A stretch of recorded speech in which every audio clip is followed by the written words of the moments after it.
Hello, I'm Pastor Sue MacKenzie from Adirondack Friends Meeting House, South Glens Falls, New York. This message was a part of our service on July 5th, 2020. Martha was a busy working woman, very involved in the community. But when the pandemic lockdown came, she found herself living in a whole new world. Rather than being a vibrant part of her workplace, her church, social groups, she found herself at home day after day.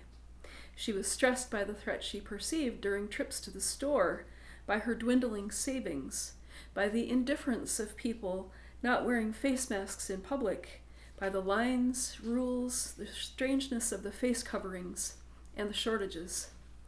Martha was a good manager and a resourceful woman, though, and so she was able to adjust to these challenges. More challenging was the social atmosphere of limits and isolation.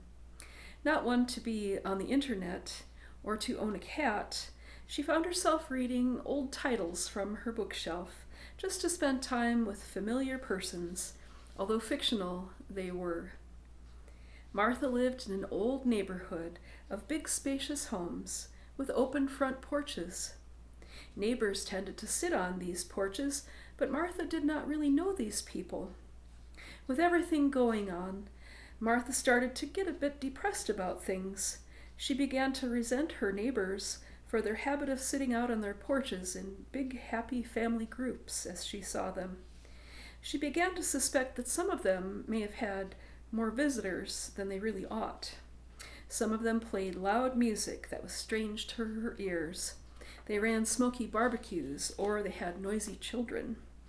Some of them grouped around old cars and motorcycles, talking as men will over their wrenches and hammers. Martha felt not only irritated by these people, but she also began to vaguely resent them for their connected lives, for their seemingly carefree existences, for the fact that they all had people to be with. Martha spent time reading and praying and sat in the silence. And what came from the silence is that Martha needed to bake bread.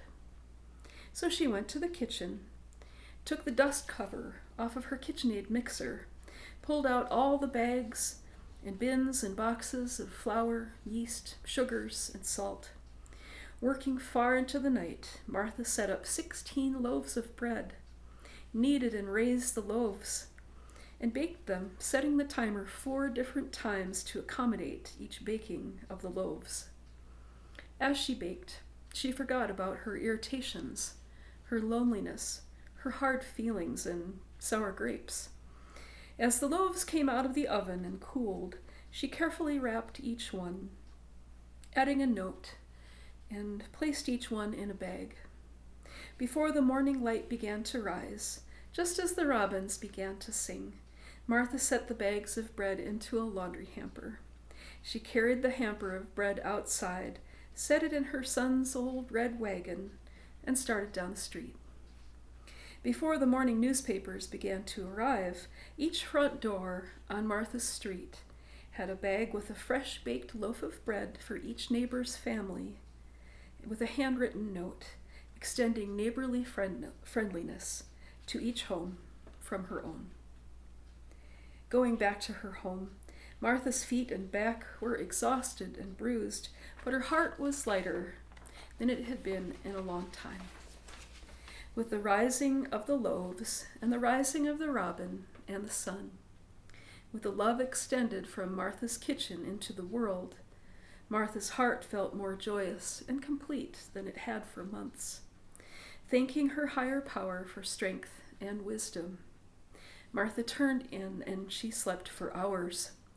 That morning, a mystified neighborhood all enjoyed toast for breakfast, made with fresh home-baked bread from Martha's kitchen. Each home with its own wants, stresses, troubles, griefs, secrets, and sorrows was made to rise a bit as well, and that night the robins sang to sleep, a happier community. O light of God, you are revising our ideas about community, neighborhood, and family, broadening them, deepening them, including more of life and humanity, helping us understand that our family is not just within our four walls, but beyond them, that our neighborhood is not just our own street, but around the whole world. As Christ has taught us that every man is our neighbor, every boy and girl is our own child, as well as that of God's. Every man and woman is our neighbor, our brethren, our mother, our father. As Christ had taught to care for the little ones and tell them the truth, to care for the poor and feed and clothe them, to care for the sick and the elderly, and heal and comfort them, to care for the imprisoned and sympathize, understand, and help them up, to care for the lonely, the sick, the isolated, the orphaned, the widowed, the forgotten, the overworked, the rejected, the misunderstood and neglected, the maligned, the dying, and the lost. Help us, O God, to be compassionate listeners, active doers, wise teachers, and generous givers. Give us gentle hands, clear eyes, open ears, wise and resourceful minds, courageous emotions, and limitless hearts. Help us not to judge people, but to judge our own progress in loving them. Let us not forget that it is we who are flawed, we who are poor, we who are lost and alone, and that it is Christ that came to find us, heal us, empower us, so that we may go forward in his name to do the same for all God's children. We were the lost sheep, now safe. We were the blind, now seeing. We were the one lost in the wilderness, now safe at home. As Christ has done for us and filled us with such light and love, let us not be the end of such giving. Let us give forth the same to all whom we meet, all who are in need.